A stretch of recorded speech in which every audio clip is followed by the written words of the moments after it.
ഏറെ പ്രധാനപ്പെട്ട ഒരു വിവരമാണ് ഇന്ന് മുഖ്യമന്ത്രി നിയമസഭയിൽ അറിയിച്ചിരിക്കുന്നത്. സംസ്ഥാനത്ത് കഴിഞ്ഞ 8 വർഷത്തിനിടെ ഗുണ്ടാ ആക്രമണങ്ങളിൽ കൊല്ലപ്പെട്ടത് 32 പേരെന്ന് മുഖ്യമന്ത്രി. ഇക്കാലയളവിൽ 212 ഗുണ്ടാ ആക്രമണ കേസുകളാണ്. 226 പേർക്ക് പരിക്കേറ്റെന്നും മുഖ്യമന്ത്രി നിയമസഭയിൽ പറഞ്ഞു. AP അനിൽകുമാറിന്റെ ചോദ്യത്തിനാണ് മുഖ്യമന്ത്രി മറുപടി നൽകിയത്.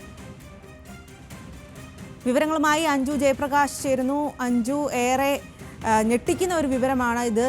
സംസ്ഥാനത്ത് കഴിഞ്ഞ 8 വർഷത്തിനിടെ ഗുണ്ടാ ആക്രമണങ്ങളിൽ കൊല്ലപ്പെട്ടത് 32 പേരെ എന്നാണ് മുഖ്യമന്ത്രി പറഞ്ഞത്.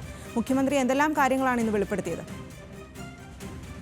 സ്വാതി, സംസ്ഥാനത്ത് ഗുണ്ടാ ആക്രമണങ്ങളെ അമർച്ച ചെയ്യുന്നതിന് വേണ്ടി ഓപ്പറേഷൻ ആഗ് തകൃതിയായി നടക്കുന്നതിനിടയിലാണ് ഇപ്പോൾ മുഖ്യമന്ത്രി AP അനിൽകുമാറിന്റെ ചോദ്യത്തിന് സഭയിൽ നൽകിയിട്ടുള്ള ഒരു മറുപടി പുറത്തേക്ക് വരുന്നത്. അതിൽ ഗുണ്ടാ ആക്രമണങ്ങളിൽ കൊല്ലപ്പെട്ടവർ, പരിക്കേറ്റവർ, ഒപ്പം തന്നെ മരണമടഞ്ഞവർ എന്നിവരുടെ കണക്കുകളാണ് ഇപ്പോൾ പുറത്തെത്തിയിരിക്കുന്നത്. ആ കണക്കുകളാണ് ഏറെ ഞെട്ടിക്കുന്നത്. അതായത് ഗുണ്ടാ ആക്രമണങ്ങളിൽ കൊല്ലപ്പെട്ടവരുടെ എണ്ണമാണ് 32 എന്നത്.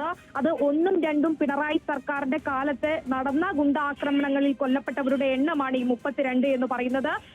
ഒപ്പം തന്നെ ഈ കാലയളവിൽ രജിസ്റ്റർ ചെയ്തത് 212 ഗുണ്ടാ ആക്രമണ കേസുകളാണ്. ഈ ആക്രമണങ്ങളിലൊക്കെ പരിക്കേറ്റവരുടെ എണ്ണമാകട്ടെ 226 പേരാണ്.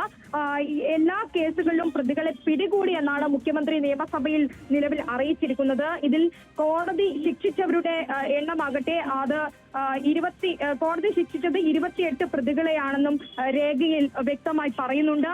2016 മെയ് 20 മുതൽ 2024 ജൂൺ 3 വരെയുള്ള കണക്കുകളാണ് ഇപ്പോൾ സഭയിൽ അവതരിപ്പിച്ചിട്ടുള്ളത്. എന്തായാലും ഗുണ്ടാ ആക്രമണങ്ങളെ സംബന്ധിച്ച് സമീപകാലത്ത് പോലീസ് ഉന്നത യോഗത്തിൽ ഉൾപ്പെടെ വലിയ തരത്തിൽ വിമർശനങ്ങൾ ഉൾപ്പെടെ ഉയർന്നു വന്നിട്ടുള്ള ഒരു സാഹചര്യമായിരുന്നു. പോലീസും ഗുണ്ടകളും തമ്മിലുള്ള ബന്ധം, ഒപ്പം തന്നെ ചില കേസുകൾ തേഞ്ഞുമാഞ്ഞു പോകുന്ന അവസ്ഥകൾ, ഇതൊക്കെ ചൂണ്ടിക്കാട്ടിയിരുന്നു. അതിനിടയിലാണ് ഇപ്പോൾ ഗുണ്ടാ ആക്രമണങ്ങളിൽ കൊല ചെയ്യപ്പെട്ടവരുടെ കണക്കുകളും പരിക്ക് പറ്റിയവരുടെ എണ്ണവും ഒക്കെ പുറത്തേക്ക് വരുന്ന സാഹചര്യം ഉണ്ടായിരിക്കുന്നത്. സ്വാതി.